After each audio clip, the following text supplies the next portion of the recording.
አባቷ በጣም ታመዋል። አባቷ እንግዲህ የልጃቸውን መጨነቅ እያዩ ምን ነው ጌታዬ፣ እባክህ ልጄንም ሳላስቸግራት ቶሎ ብለህ ውሰደኝ፣ እኔ እዚች ምድር ላይ ምንም አልሰራም፣ እባክህን ልጄን አታስጨንቅብኝ እያሉ እንግዲህ ፈጣሪያቸውን እየለመኑ ነው። ሰርጌንም ሞቴንም በሀገሬ አርግልኝ እንደሚባለው እኔም የገንዘብ ድሃ የሰው ሀብታም ስጠኝ፣ በሀገሬ ላይ ሞቴን አድርግልኝ እያሉ ፈጣሪያቸውን እየለመኑ ይገኛሉ ማለት ነው። እንግዲህ ሀና በጣም ተጨንቃለች። ገንዘቡ ደግሞ ትንሽ ገንዘብ አይደለም የተጠየቁት ገንዘብ፣ በጣም ያሳዝናል። አሲርም እንግዲህ ትናንትና ከአቶ ኖላዊ ጋር ተቃቅፈው ሲያለቅሱ የእውነት እኔም አብሬ ያለቀስኩኝ። በጣም ነው የሚያሳዝነው ማለት ነው። አሲር በተለይ እንግዲህ ሰውየው አንተም ልጄ ነህ ከሀና ለይቼ አላይህም እያለ እንግዲህ አሲርም ለጓደኛው አባቷ የሀናን አባት ጥሎ ወደ ቤተ ክርስቲያን ሄዶ ቤተ ክርስቲያን እያለቀሰ ፈጣሪ ሆይ እባክህን ጋሼን እንደዚህ ከምታማቸው እኔን እመመኝ፣ እሳቸውን ማራቸው እባክህን፣ እሳቸውን ብቻ ማራቸው፣ እኔን እንደፈለግክ አድርገኝ እያለ እጁ ወደ ፈጣሪ ዘርግቶ እንግዲህ እየለመነ ነበረ። ከዛም እንግዲህ እያለቀሰ ሀና መጣች። እሷም ተጨንቃ እንግዲህ እዛ ወደ ቤተ ክርስቲያን መጣ።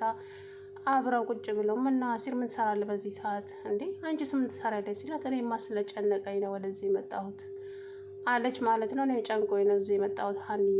ለምን ጨነቀ? ምን ሆነክ ነው? ያባዬ ነገር ነው አይደለ ስትላት ከጠየቅሽኝ ያው አልዋሽሽም፣ በቃ የእሳቸው ነገር ቢያስጨንቀኝ ነው ለጓደኛ ጥዬ የመጣሁት። አዎ ሁሉንም ነገር ለፈጣሪ እንተው፣ ምንም እኛ በቃ ከአቅማችን በላይ ሆኗል። ያባዬ ነገር ደግሞ ከኔ ለመደበቅ ይታገላል፣ ግን ደግሞ ሌሊቱን እንደዚሁ ነው ያደረው፣ እያመመው ነው ያደረው። አውቃለሁ ሀና፣ ፊታቸው እኮ ያስታውቃል። ፋዘር ደህና ሲሆኑና የሆነ ህመም ሲኖራቸው ፊታቸው ይለዋወጣል አለ ማለት ነው። አሲር እንግዲህ የእውነት በጣም ያሳዘነኝ ትናንትና፣ ምክንያቱም እኔ እንደ አባት ነው የቀረብኩት፣ እርሱ አንድ ነገር ቢሆኑ እኔም ዋጋ የለኝም እያለ እንግዲህ የእውነት አብሬ ያለቀስኩኝ ትላንት ተቃቅፈው ሲያለቅሱ ማለት ነው። ሀና ደግሞ እንግዲህ የሜላት ልጅ ነች ወይስ አይደለችም? አንድ ልጅ መታለች። ቤተሰቦቼን ልፈልግ ነው የዛሬ 16 ዓመት አካባቢ ነው ብላ የሆነ ቴሌቪዥን ላይ የሚሰራን ሰውዬ መንገድ ላይ አስቆማ ጠየቀችው። እሱም ደግሞ እባክህን 1 ደቂቃ 2 ደቂቃ ብቻ ስጠኝ የምጠይቅ ነገር አለኝ አለችው። በግድ አስቆመው። እሺ ምንድነው ጥያቄ ሲላት በመጀመሪያ አድናቂክ ነኝ አለች። ጎበዝ፣ የምታቀርባቸው ነገሮች በጣም ጥሩ ናቸው። እናም ወደ ጉዳይሽ ግቢ አላት። ወደ ጉዳይ ስገባ ቤተሰቦቼ ጠፍተውብኝ ቤተሰቦችን ነው የምፈልገው አላት አለችው። ሰላም አለይኩም ወራህመቱላሂ ወበረካቱ። ድነት የተከበራችሁ ቻናል ቤተሰቦች እንዴት ናችሁ? እኔ ያለው አልሐምዱሊላህ። እንግዲህ ሀና የእውነት በጣም ነው የምታሳዝነው። ማነው የሚረዳት ሰው የለም ከፈጣሪ በስተቀር። አባትየውም ደግሞ ከልጃቸው እየተደበቁ እባክህን ጌታዬ ውሰደኝ፣ እባክህን እኔ በቃኝ፣ ልጄንም ከዚህ የበለጠ አታስጨንቅብኝ እያሉ እያለቀሱ ይገኛሉ። አሁን አቶ ኖላዊ አንድ ነገር ቢሆኑ አይበለውና ሀና ቤተሰቦቿን ሳታቅ እንዴት ነው የሚሆነው? እኔ ደግሞ ያ ነገር አሳስቦኛል። በቃ አባትየው ህመማቸው እየባሰባቸው ነው። ልጃቸውን ላለማስጨነቅ ህመማቸውን እየደበቁ ነው እንጂ ታመዋል። ግን ደግሞ እሷ ግዴታ ቶሎ ብሎ ቤተሰቧን ማወቅ አለባት። ልጅ በጣም ነው የምትጎዳው። ዘመድ አዝማድ የላትም ከአባቷ በስተቀር ማለት ነው። ስለዚህ እንደምንም ብላው አቶ ኖላዊ የሀናን ቤተሰብ ማፈላለግ አለቦት ማለት ነው። እንግዲህ ሀኒ የሜላት ልጅ ትሁን አትሁን አላውቅም። ትናንትና የሆነች ልጅ መታለች መግቢያው ላይ እንዳልኩት።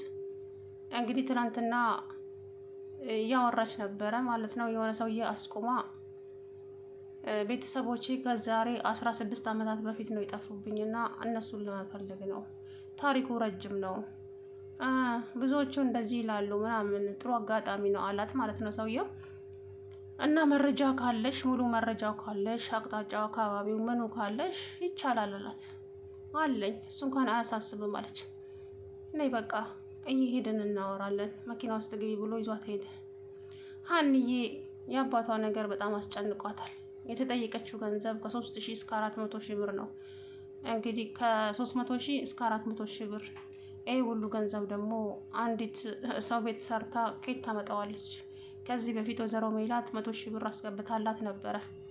ግማሹን ለአባቷ ለሕክምና ለመድኃኒትም ለምንም አደረገችና 30 ሺህ ብር ብቻ እጇ ላይ ቀረ። ያንን 30 ሺህ ብር ደግሞ አሲር የታሰረ ጊዜ አጭበርብረው በሏት እነኛ ፖሊሶች ነን የሚሉት ሰዎች። እች ልጅ አሁን ምንም ነገር እጇ ላይ የለም፣ መድኃኒት መግዣ እንኳን የላትም። የእውነት በጣም ነው ያሳዘነች፣ እውነቱን ለመናገር ማለት ነው። እንግዲህ አሲርም ታዲያ ምን አባቴ ላድርጉሎት አባዬ ፋዘር፣ እኔም ተጨነቅኩኝ እኮ ምን ላድርግሎት፣ ፈጣሪ እኔን አሞኝ እርሶን ቢምሮት ምን አለ፣ እንደው በቃ የሚይዘው የምጨብጠው ነገር ጠፍቶብኛል እያለ በጣም ተጨንቋል ማለት ነው አሲር እንግዲህ የእውነት ከሀና በላይ የተጨነቀው እሱ ነው እውነቱን ለመናገር። እና እንግዲህ ወይዘሮ ሜላትም አንዴ ሰው አንዴ አውሬ ትሆናለች ልጅቷ ላይ፣ አንዴ ደህና ትሆናለች። እንዴ ልጅቷ እራሱ ተገርማ ሀና ትናንትና እትይ ደህና ኖት አለች። ምን ነው አለቻት። አይ እንደው አንዴ ጸባዮት በፊት ያለመድኩት ሆኖብኝ ግራ ተጋብቼ ነው፣ ምንም አልሆንኩም፣ ሂጂ ወደ ስራሽ አለቻት። አየ ሰው ቤት ግን የእውነት ትንሽዬ ስታረፍዱ መከራ።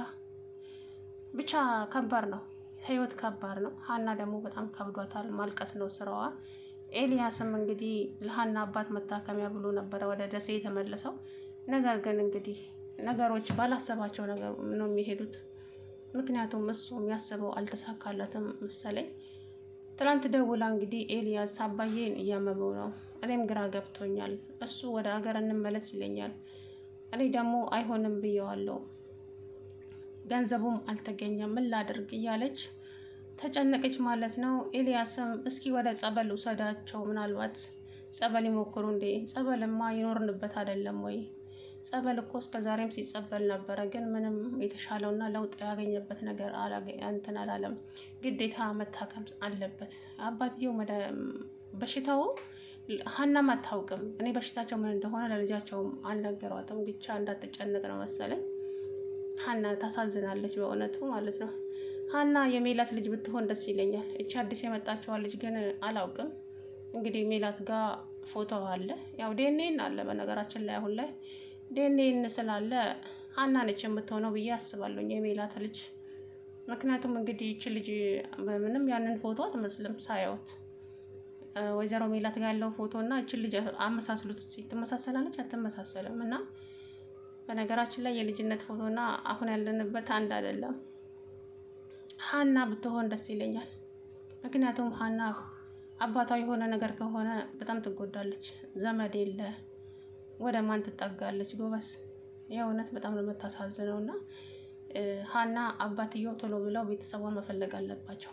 ምክንያቱም እመማቸው እየባሰባቸው ስለሆነ የሆነ ነገር እንኳን ቢፈጠር አይበለውና እች ልጅስ የት ትወድቃለች? ደሴ እዛ እንግዲህ ዘመድ የላቸውም። የኖሩበት ሀገር ቢሆንም ግን ዘመድ የላቸውም እዛ ሀገር። ስለዚህ እች ልጅ ግዴታ ቤተሰቧን ማግኘት አለባት። አቶ ኖላዊ አሁን ያንን ፎቶ እዛው ደላላው ጋር ወስዶ ወይ ደግሞ በቃ አጠያይቆ እዛ ታሪኩ ጋር ወስዶ ያን አጠገባቸው ያለው ፎቶ እና ሜላት ጋር ያለው ፎቶ አንድ አይነት ፎቶ ነው።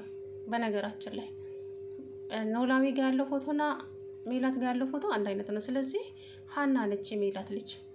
አሁን አቶ ኖላዊ ያንን ነገር ማድረግ አለበት ማለት ነው።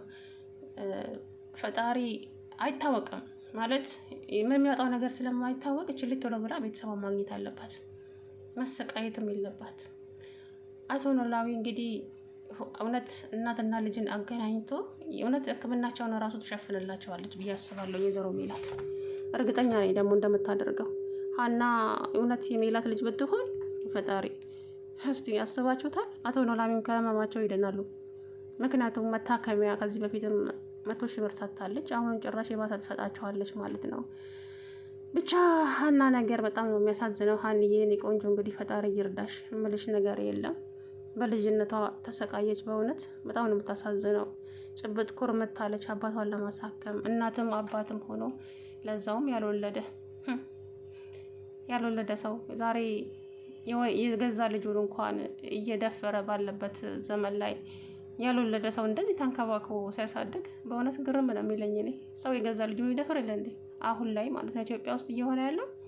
እንኳን እቺ ባዳዋን አሳድጎ ይቅርና የገዛ ልጃቸውን የ5 ዓመት ልጅ የደፈረ ጎበዝ ነበር። አሁን ባለፈ ጊዜ እንግዲህ ፈጣሪ ፍርዱን ይስጠው እንጂ